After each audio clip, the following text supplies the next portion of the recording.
Hello, everyone. Welcome to an Elegant Weapon podcast. My name is J.M. Clark. I am your host. If you're unfamiliar with this show, an Elegant Weapon's been going for about 13 years. I interview comic creators, actually anyone at a Comic-Con. It's been mostly comic creators, but we're also a very big Star Wars podcast. And today, on this episode, we have a super special treat for you all.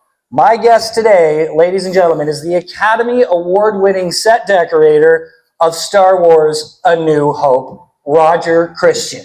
Hi, everybody.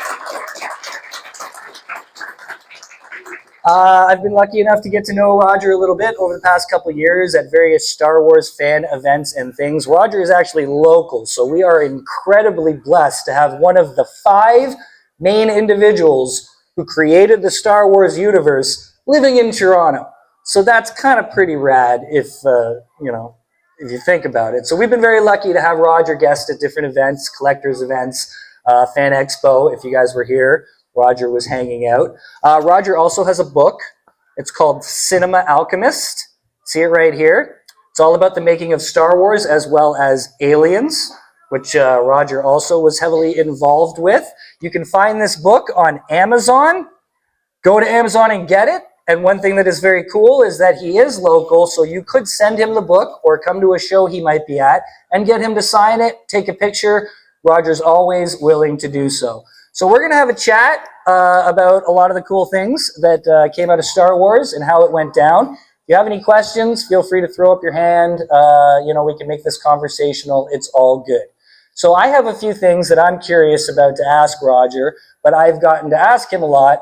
So we'll probably start with the hits because that's what you guys are probably going to want to hear. So first of all, thank you so much for taking the time to come out here and hang out with us today. Very rad. So it's 1976. It's 5. It's 1975. Roger is working on a movie. Lucky Lady? Lucky Lady. And one day he's on the set and he's working away. A lot of his job involved some manual labor, making sets, decorating sets. He was doing some salt shoveling and set stuff. And one day, this individual shows up to the set. Tiny little guy with a weird little voice, wearing a flannel shirt. I don't know if he was wearing a flannel shirt that day. Yeah, of course he was. That's all he ever had. And that is the day that Roger Christian met George Lucas. George Lucas said, I'm making a little movie called Star Wars. And they started to have a discussion, which led to Roger's involvement. Now, Roger, why don't you tell us a little bit about meeting George and what it was that made you guys click about making Star Wars together? He came down because Gloria and Willard Hike wrote one of George's movies, and they actually, uncredited, wrote a lot of the dialogue for him for Star Wars, which was then called a different name. But he kind of, what happened, I'll go back. What happened, the American audience studios had lost their audiences. So each studio decided we better get a young director on board and try to get our audiences back. So Spielberg was Universal. George was chosen by Alan Ladd. And George went in with his worst nightmare, which was a science fiction movie for children, where there was no box office, there was no history of anything, but he continued to back him against the board, and the Fox board said, we don't want to do this movie. So he had them analyzed, and it was analyzed it would make $12 million. And so they said, if you can make it for $4 million, which wasn't a lot of money in those days, we'll give you the money to make the movie. And Gloria and Willard wrote Lucky Lady, and they said to George, why don't you come down to Mexico? Because John Barry and Roger are doing exactly what you keep talking about, which is a spaghetti western in space. And we were making old buildings into sets. So they arrived, and my first conversation with George was, he said, I'm trying to make this science fiction film. And I was pretty honest. I said, you know what, I read science fiction, I love science fiction. And at that time, that was fairly unusual, even in Britain. Every time I mentioned that I was reading Frank Herbert or Arthur C. Clarke, I was met with derision, saying, "Well, it's not Shakespeare, is it?" And I always say, "Well, actually, it is." Anyway, so I said the movies so far I really have not identified with. They're all like brand new, shiny. They look unconvincing to me. Yeah. And he said, "I know, I want to make a spaghetti western in space." Well, Kurosawa was my favorite. And if anyone wants to be a filmmaker, go and watch every Kurosawa movie. That was George's favorite. And from there, Leone made spaghetti westerns, and they're all based on Kurosawa's movies. And if you, well, to me, they were made for $1 million in Spain. They're more real than any John Ford Western, I think. They look like what it is. So we connected those two. Spaghetti Western in space got me. And George, being George, picked up a shovel. I was shoveling salt, trying to make this thing look real. And we spoke, and I said, I think that if you did a spaceship, it should be old and beaten up and dripping oil and look like maybe a car would have been in a garage for a long time. I only realized when I read the script later in August that I'd actually described the Millennium Falcon. And even in the script, it says, well, it's a pile of junk. So somehow destiny struck in that one moment between us. And John Barry was hired, I was hired, we were the first, and the DP was hired. We were the first people hired on Star Wars. And we were just told to be in August in London to start work. Just like that? Just like that. It's only then that I read the script, and what I do is break down everything that's required, because in those days, a set decorator handled everything: robots, weapons, vehicles, everything, the sets, the locations, the whole lot came under me. Nowadays, they split it all up. They think it's too much work. I had everything. So I did a huge breakdown. I just went to John Barry and said, I can't afford to do this. And so I'm pretty stubborn. And this was a dream job for me because I loved the script. So I said, right, we're going to find a way to do it. And you certainly did.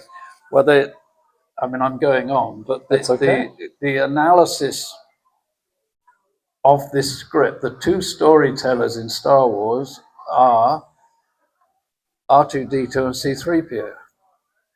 And C-3PO was kind of based on Metropolis, on Maria, and they made that walk 3 paces only, but they made it walk in 1927. So we thought, right, if we get the right actor, that is easy. But R2-D2, we figured out from Ralph McQuarrie's painting, was only 4 feet. And there was no way to do it. So me, being a bit of a fan of Doctor Who, said, the Daleks, who scared the crap out of me when I was a kid, they have people inside moving them around.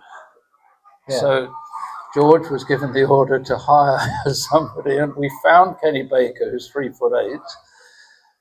I hired a carpenter who's a mate of mine, Bill Harmon, who sadly just passed away 2 weeks ago, who was living here in Toronto. Bill made all the props for Monty Python.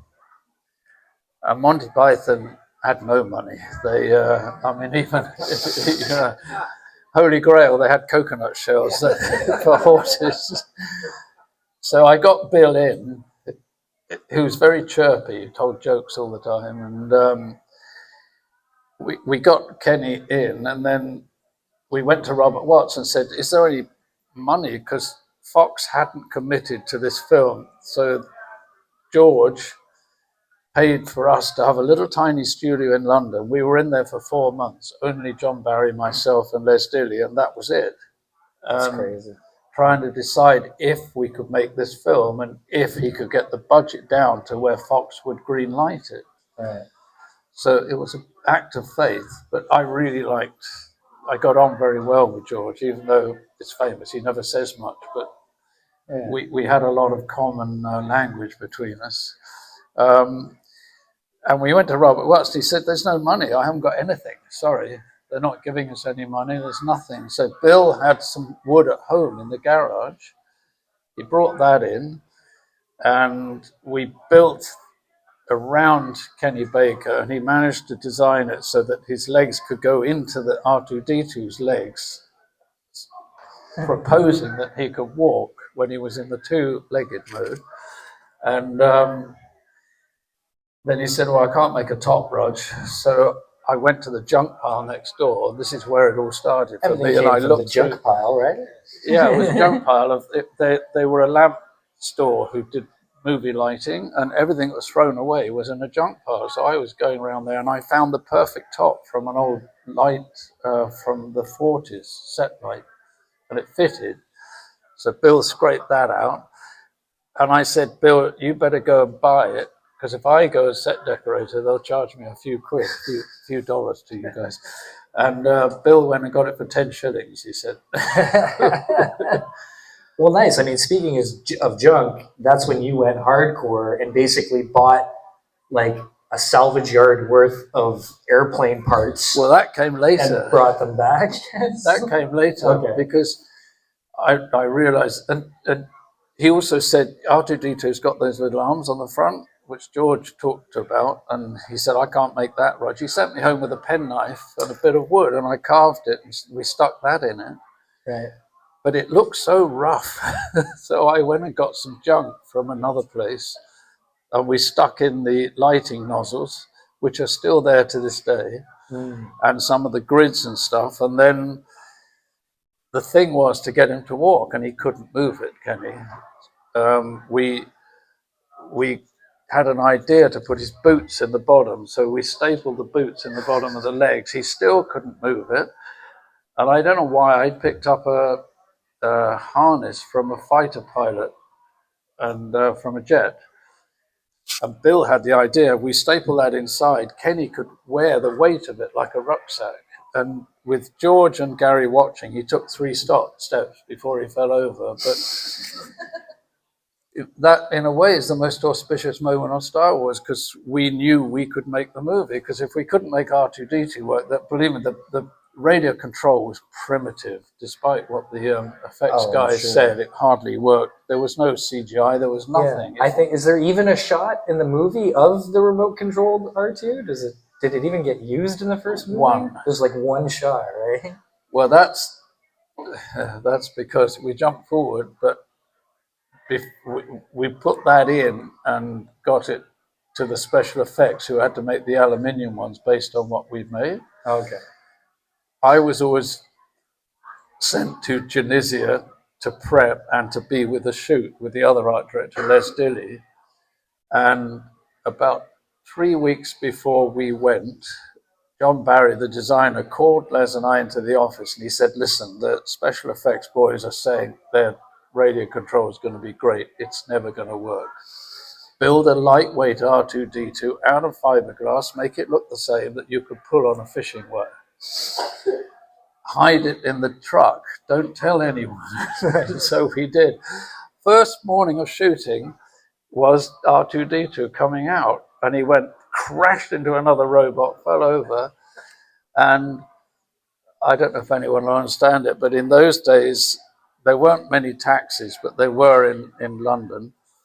And the special effects had the excuse, and he ran in front of the whole crew in Tunisia and said, "It's the blooming taxis." Now, we're 3 miles up a desert track in the middle of a 200,000 acres of shot, and the nearest town had 1 car, donkey carts and camels. So from that moment on, we pulled him along on a fishing wire. We put a board down and hid the edge with sand. The only shot that worked is in the valley when you see him going downhill when the Jawas are getting him. So there was movement, and we flattened it out, and that worked. Wow. But where the junk idea came from, I had broken down. There were blasters for stormtroopers, all sorts of different weapons. There were lightsabers that none of us had any clue how that what to do with that. And I said to John Barry again, I cannot afford, we have no time or money to make weapons, to design them and put them through. So I said, I've got an idea. I didn't tell them what I was doing. We have a, still there, Baptist is where you rent weapons from if you want anything for a movie. And they have massive stores. So I thought, if I rent them, they'll be cheap. So my idea was the blasters for the Stormtrooper. They came up in my radar first, and I love the Sterling submachine gun. I could have just used that as a science fiction weapon, and you could fire them. So I'd never seen that on a movie. Guns were so plasticky on science fiction movies. It was like ray guns or ray guns. Yeah. So I thought if we could fire them and get smoke and all of this out. So I found the sights, stuck those on with super glue, stuck little piece on the side, and thought, okay, so he keeps telling me that Han Solo is a gambling cowboy in space. So I found the Mauser, which again, it's a World War I weapon with a wooden handle, beautiful looking. They're in here. And I thought, wow, that's a weapon for a science fiction cowboy. So again, I stuck the bits on the top, found a flash hider, stuck that on the end, and thought, okay, I better own up what I've been doing. So I told John Barry to call George Lucas over. And again, this was my second moment, because I was either going to be fired for being nuts or he would understand. And George loved them, and we could fire them on single shot and stuff. So he stayed with me, and we made Princess Leia's gun together with super glue. We stuck it all together. Oh, I love that. I love that. I was picturing it in my head. There's so many like parts of your story and parts in this book that you could make a really fun, like, do you guys know the Saturday Night Live movie where they just made it, that was like the backstage of what happened the first night? You could make a Star Wars movie out of his stories like that, where it's like a quiet moment of you and George building Princess Leia's gun together. Like, that's awesome. Yeah, there's no photographs, nothing. But that's where the idea came, because then I thought we had to build the interior of the Millennium Falcon, the exterior of it. And John Barry had, these stories will tell you, because I wrote this book on purpose, because the legacy has never been. And I realized I'm the only one who knows every story. So David West Reynolds, who was the Lucasfilm head of literature, forced me to write this. Well, thank you to him. Yeah, and it's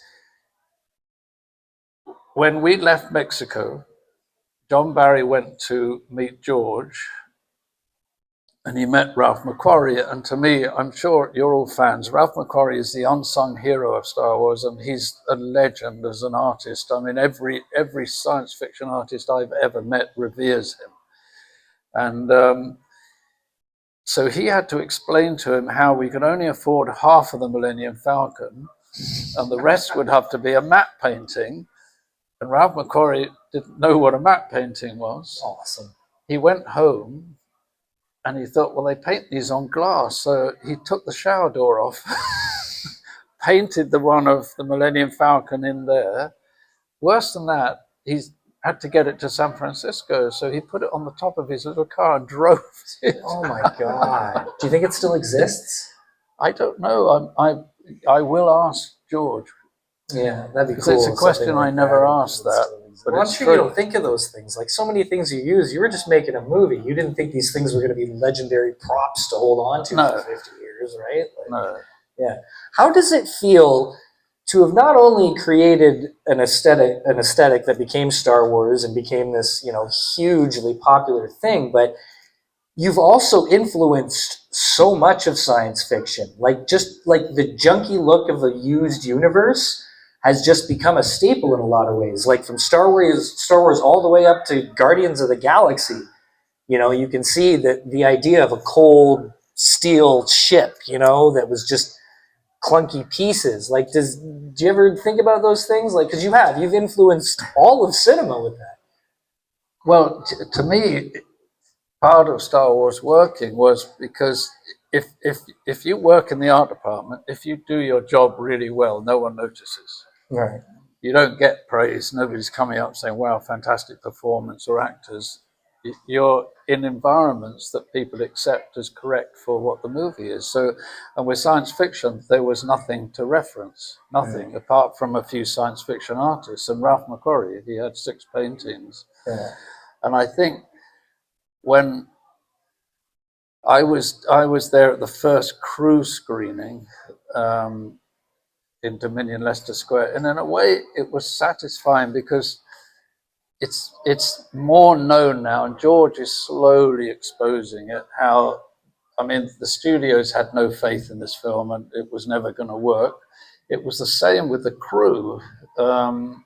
It was really John Barry and I standing by George's side, and the rest of them. And just to illustrate it, when finally Fox gave the money and said, okay, we moved into the big studios in EMI in Elstree, and we were shooting in March that year. So that to prepare a big movie like this was insane. I never slept. And they had the idea, well, let's show him everything you've done so far so they get an idea of what we're doing, right? So they put a table like this out and put all my weapons, and I'd found Chewbacca's crossbow, because in Ralph McQuarrie's painting, it was a blaster. And I said, when I found it, and I said, no, this will be much better. We had a huge array of stuff that I'd stuck together. And the army all came in, all of the hoi polloi and everybody else. And one of them picked up the blaster and literally threw it at me across the table and said, this is shit. Don't you realize we're doing a science fiction film for a big American director? And he went off to get me fired.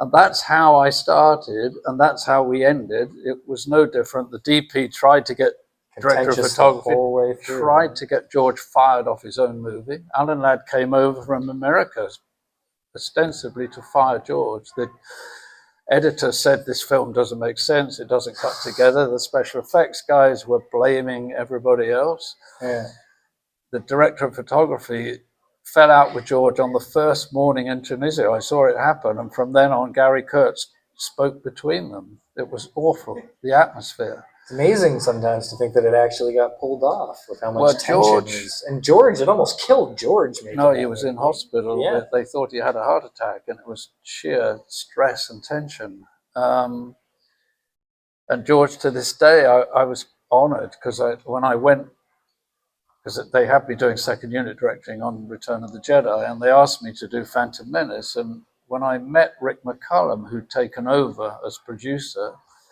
Rick took me in to see George, and then George said, you know, Rick, there were only 5 people actually stuck by my side on Star Wars, and Roger was one of those. And I was, because I loved what I was doing, you know, and I could see this was revolutionary. And that first screening, I realized it had worked, because the look of it was, yeah, it's revolutionary, but in a way it was just like making it look real, everything, the weapons, the you know, the whole lot. And it doesn't betray the struggle that we had to get it there with so little money.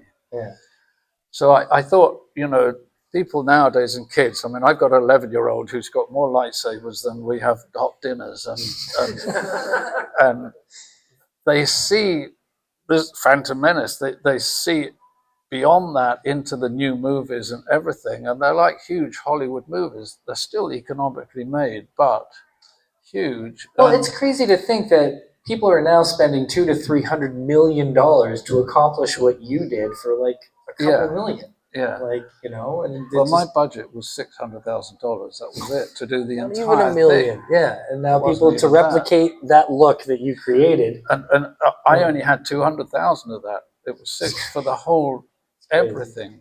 Death Star, Millennium Falcon. Why everything was secondhand, right? And I think, you know, and John Barry, he privately always said Barbarella was his type of movie, but he did Clockwork Orange for Kubrick.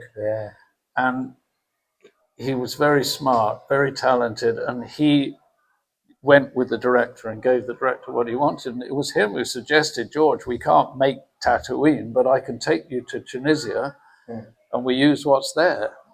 and I just had to dress it. And I think that also was another revolution in a way, that you take old buildings, sand colored, and all John literally had to do was put 2 more domes on above the cantina, Right. and build, the sandcrawler and the other things, but most of the rest of it was there. I just had to dress it up and give it a kind of, there was something under the surface going on beyond just being an old. Just give it a bit of a feeling, a soul. Give it a bit of a soul. Yeah. It was for me, it was enormous fun every day. It doesn't matter, when you're doing it like that. Is it crazy that some of that stuff's still there? Like your sets are still out there. They've been fixed up and stuff, but. Well, David West Reynolds, actually, he became head of Lucasfilm literature department because he's an archaeologist. He was in Egypt on a dig, and he thought, and he's a complete Star Wars nut. He dresses up, he does everything. He thought, these sets should be part of history. People should be allowed to visit them. So he called the ranch Lucasfilm Skywalker, and they said, we have no idea. So there was so little faith or belief in Star Wars back in '77. Everything was dumped and thrown away. There was no records of anything. Nice. And he called Robert Watts, who was the at that point, he was the production controller. He was wonderful. He was the only person who really stuck beside us from that department. And he said, oh, I can tell you, when you're leaving Tozeur, which is a little dusty town, when you're going towards the border of Algeria, turn left. He said, it's up there. Wow, that's crazy. Yeah, it is 200,000 or 300,000 kilometers of shot. So David got some money and went on his own with a little crew, and he found most of the things are still there. The cantina was in the middle of where they're developing everything. There's hardly any left now. Oh, yeah? But he found it because of the window and the one dome, because he took strips of film and matched everything to it. He found the door that we'd made to the cantina was part of the local little farmers holding the chickens in. Oh, wow. And the dome on the top was upside down. It was for the goats to drink water. They kept water in it. Hey, at least things are getting repurposed. You repurpose them in the first place, they get repurposed again, right? Well, they're very poor farmers. And in fact, that cantina is another story, because when John found it and thought this will look like Mos Eisley and the cantina, he had to build one little piece for the door. In the middle of that, right where they walked, was a beautiful olive tree. Oh. And obviously that's a living, so that we couldn't cut that down. Right. A lot of movies would have done that, but we didn't do that. Yeah. So he came up with the idea to make a crashed spaceship. And this thing was the size of a Boeing 747. So I was putting junk onto trucks that had to go through 5 countries to get to Tunisia, with them all telling me, you're nuts, what are you doing? Why are you taking junk down there? And I knew what I had to do, so I built it. Basically, actually, we found a cheap way to do the Death Star, was one of the forerunners of vac forming, printing. It was the only machine in existence. It was very expensive. Wow.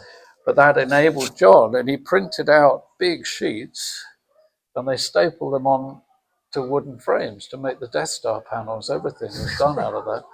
So it's amazing how much of Star Wars is actually made out of wood. Yeah. Like, you'd be surprised. Yeah. Well, I thought these things would be really good, so I took a load of those down and I stapled them up on this huge wooden frame that John had put, and got up with a ladder and a blowtorch, and I was burning them and making them look like old from That's a crashed plane.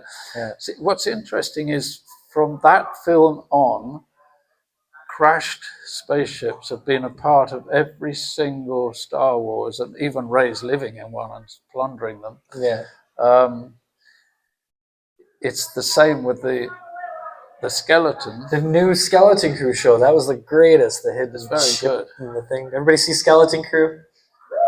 Do you enjoy Yeah, it's Skeleton good. Crew? It's a lot of fun. Goonies in A lot of space? fun. Come on. I got the lightsaber, actually. Have you? I just recently got sent the pirate. They call it the pirate saber. Oh. Yeah, from All Sabers. Really? So yeah, it's fun. It's really, really nice too. Speaking of, so this guy, as you're hearing, he made it all. He made everything, anything you can think of. Chewie's bowcaster, the gaffy stick used by the Tusken Raiders, every little thing. But there's one thing in particular that sticks out above all the rest, and that's that he built the very first lightsaber. So we can't have you here and not tell us the origin. Go, yeah, no, I'm sorry, I agree. My show is called An Elegant Weapon for a reason. So if you would please impart on these people the story of the origin of the lightsaber. Well, it actually drove me mad because I ended up thinking, okay, I can't make anything through the workshop. So I had the buyer, we had one guy buying me old camera bits, buying me broken down calculators, anything they could get their hands on, I would collect in my office, and nothing to say, oh, I need a lightsaber, do this, do that. I didn't know. Same, every weapon I chose, and I always tried, like with the lightsabers, I tried to think, what could I have with Luke's? What could I do with Obi-Wan's who's older? And what could I do with Darth Vader's to match the characters? Because that was part of my thinking and role, and I like to do that. It was driving me mad. I couldn't find anything that was suitable, and it was got into 76 and coming to the time when we were going to start shooting, and I had to go to Tunisia, and I still hadn't found anything. I had to make Luke's binoculars, the bino bins, and that I got 3 broken cameras. One was still, one was an old movie camera, and stuck them all together. And I thought, that's pretty cool, that'll work. But to make the audience kind of understand what it was, I thought I'd better get some lenses and stick them on the front, camera lenses, so it looks like binoculars. So I went to this one place in London where you can rent movie cameras and parts, and we would buy all our equipment from them. And he rented out press cameras for movies, and which were the Graflex cameras. So I'm in there buying these 2 lenses, and I said, David, listen, I've got to make this weapon, and I don't know what to do. And I said, if you think of the story of King Arthur, which was a favorite of mine growing up, its Excalibur is the icon of that whole, you remember, that's the mystical power. And I thought, boy, if this lightsaber, which none of us knew what it was or what it could be, worked, then it would be the icon of this movie. So I asked him, and he said, well, what about a torch? And I said, no, the special effects boys have made 3 that looked like turned torch. They were terrible, and George rejected them, quite rightly. And he said, well, have a look under the shelves there. There's a load of boxes under these whole equipment shelves. And it was literally the first one I pulled out, and I opened the lid, and in there, with tissue paper, there were 3 Graflex handles, and it just like destiny struck. I thought, wow, this is it. Just so I can say, if anybody doesn't know what that is, remember the old like press cameras that had a flash? You had to hold up the big flash bulb like you see back in the 30s and stuff. That handle is the Graflex was the company. So what he's talking about is he found a box of those handles that you hold up for the, like where the ball would flash. The side. So that was the handle for those flashes. Sorry, continue. Yeah, and it clipped onto the camera. Yeah, and it's beautiful. It had a red firing button, a glass button on the other side, and it just looked.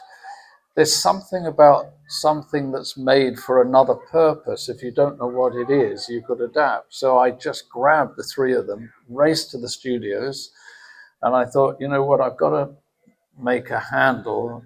And everything, every weapon, everything, I changed like 10 or 20% just to give it a Star Wars look. I had some T-strip left over because I stuck T-strip around the barrel of the Sterling submachine guns to give them a different look. I had some left over. All I had was super glue and a few bits of tools. And I stuck these T-strips around, and the only thing I didn't like was the clip that clipped it onto the camera. And I'd broken down a Texas see, this was what I would do every time I got a moment. I had a Texas Instrument calculator I found. I'd unscrew it, break it down, and inside were the little bubble strip, we call it, which illuminated and enlarged the numbers when you're reading them. And this fitted perfectly. And I thought, oh, wow, this is probably it. So I called George over and said, you better come. I think I found the lightsaber. And again, with George, the approval is a huge smile. That's it. So George just held it, and it was heavy, it's weighty. That was it. The only thing he asked for, we needed it in Tunisia to hang on Luke's belt. It wasn't used until back in when Obi-Wan Kenobi gave it to him. So that, I had an assistant. I'd managed to persuade them to employ a friend of mine who did sculptures out of metal bits and pieces. So he had some tools so he could fit D-rings, and he had some in his box. So, because again, they wouldn't give us any extra supplies. It was an extra position on movies. And I needed somebody to back it up, you know, all the time. We had to make more. So then I had an office, often with the art department and all of us, we were so consumed with work. We sometimes wouldn't speak during the day. We were so busy. I had a kettle in my office. I had some tea bags. I had a little fridge with some milk in it.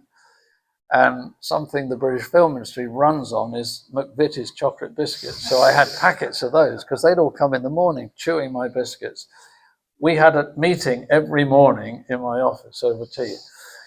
And they said, what are we going to do about this lightsaber blade? So I kind of, sometimes I wished I didn't open my mouth because I got jobs that I didn't need. But I said that I used to do art installations and paint front projection paint, which is the paint we use for behind the scenes, like blue screen or green screen, and it shines.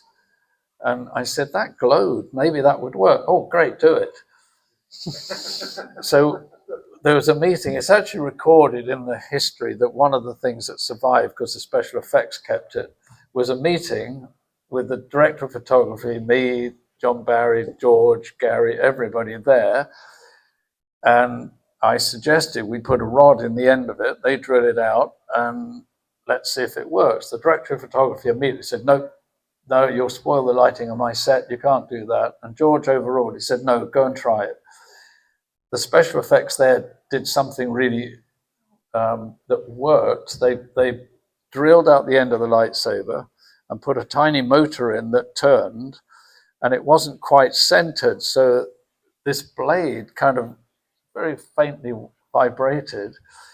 And you can see in the, because the only fight on that film is Darth Vader and Obi-Wan Kenobi. Right. And you can see the background stuff. Those sticks would break and unstable, but it kind of worked. Mm-hmm. And the other thing was we made a decision, like two light blades should not just go through each other. Otherwise it wouldn't look, I don't know, it wouldn't have looked right. We decided they should hit like samurai ones.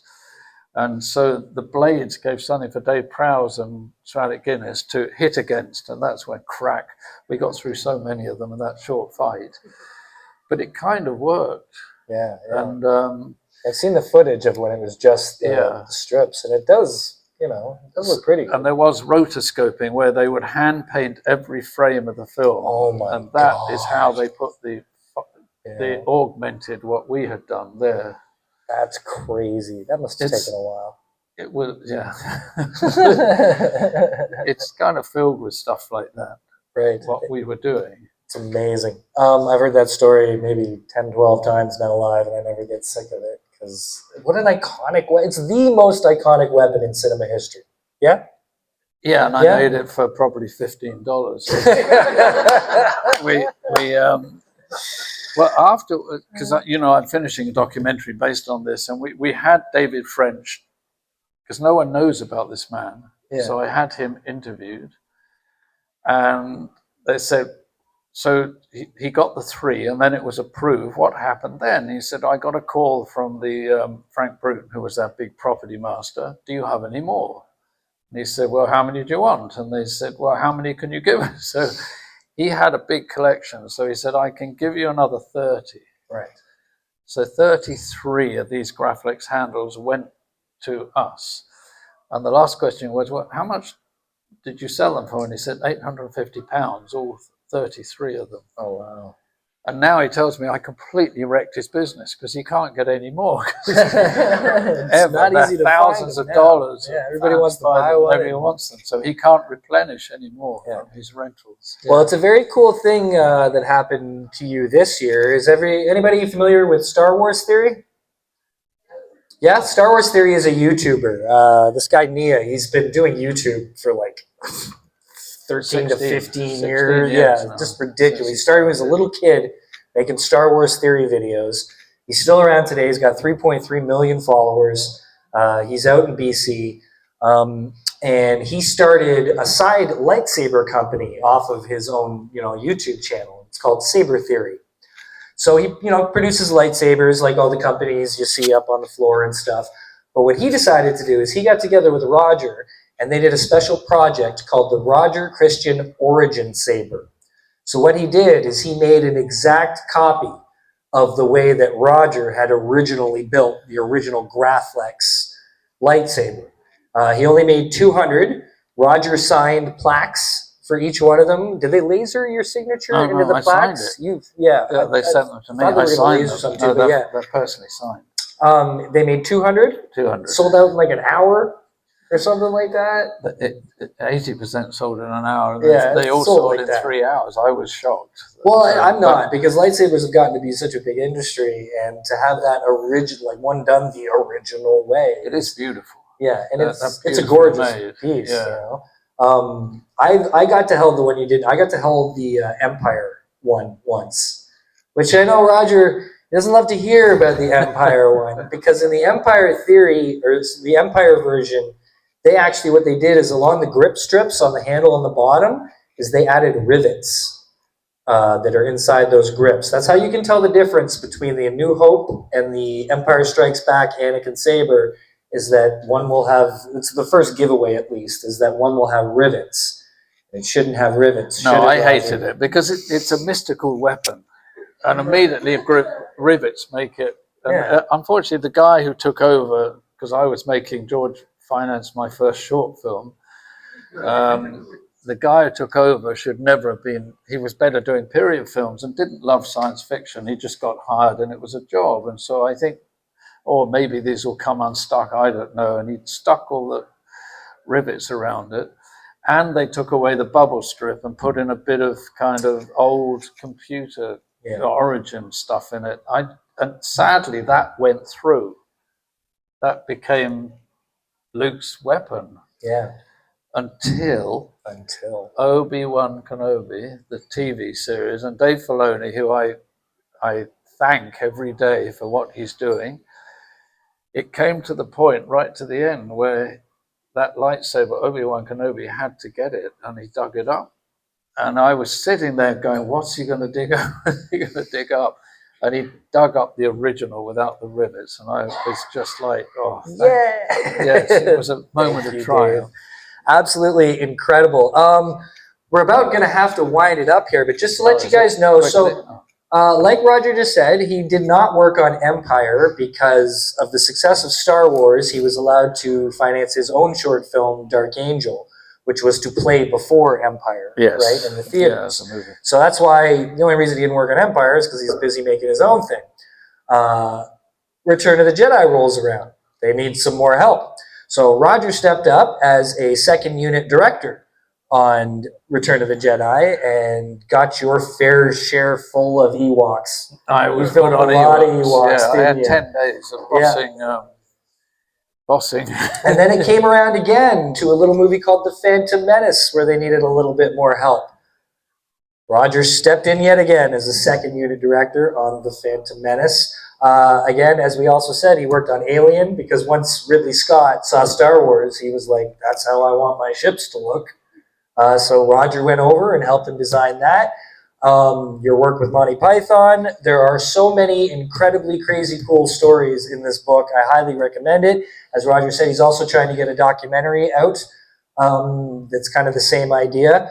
And yeah, so if you liked any of the stories you heard today, the whole tale is right here in this book. And again, I just want to read you something quickly, if you don't mind. Oh, this came about, it was originally published in 2016. And oh, wait, do I have the right version? No, I don't. I have the old version. My bad. Well, you know what? You'll just have to read it for yourself. But a new version just came out where George Lucas did a brand new foreword about Roger. And I kind of almost cried. It's not very long. It's like a one page. But when you read it, like one little tear almost comes out of your eye because you're just like, oh, he said such sweet things about you. Well, he never does it, you know. And when they were deciding to republish the book, and the publishers don't do any publicity. That's why I have to go out on the road myself, and I'm doing whatever I can do now because this is a legacy of Star Wars, and it's not mentioned in any John Barry or my name, and never mentioned in any making of Star Wars. None of the ones you see on Disney, nothing. So I had to do it because this film is unique in the history of cinema, what it's done, you know. And I support George because I meet so many people at conventions, and it's fathers and sons, mothers and daughters, fathers and daughters, and mothers and sons, and they're coming together. And George made Star Wars specifically for families and for 12-year-olds. That was his audience. And I think he gave America something to believe in, actually, as particularly, but he also gave the world something to believe in because the messaging is right. It's very correctly structured because he was mentored by Joseph Campbell. So it is a myth. It's a cinema myth that no one's ever done before or understood as much as George did how it works. And I think the world needs it. That's why there's so many fans and people and it's a wonderful thing. So I just took it my duty to show that as a mentor, this wasn't some huge Hollywood dream and coming and here's all the money you want. This was made by a group of ragtag cinema revolutionaries with no money. And that's a lesson for everybody in life. If you believe in something, go and do it. You know, this is practical versions of that because you hear this from stars all the time. Oh, just follow your dream, you'll get it. Well, there's very few do, but it doesn't matter what you do. It doesn't matter in life, anything. Just find yourself and do it. I think George gave us that. So they said to me, do you think George would do a forward? But we know he doesn't do it. He hasn't done anything like this for, I don't know, 20 years. And maybe you could get somebody else to do it. And I thought, you know what? I've never asked George for anything. So I wrote, and he said, of course. So he gave me a blurb for the cover, and he wrote this beautiful forward for it. Yeah, it was very touching. And at the end of it, just to show who George is, he said, apart from all of this other stuff that's all gone on, Roger's still a true friend. And I think that's what matters for everybody. And that's the lesson in Star Wars. Yeah. You know, that friendship, like bonded. A galaxy built on hope. Yes. Just like your documentary is called. You know? Hope. Yeah. Ladies and gentlemen, this is the legendary Mr. Roger Christian. Thank you so much for coming out today, sir. So, hopefully we can convince Roger to come out in August. For some reason at Fan Expo. If you all come back out for Fan Expo, maybe we get some books signed and pictures and all that kind of stuff. But again, if you don't want to wait, Cinema Alchemist on Amazon. I'm telling you, amazing, amazing story of how Star Wars was made. So thank you again, sir. And thank you all for coming. Very, very much. Thank you.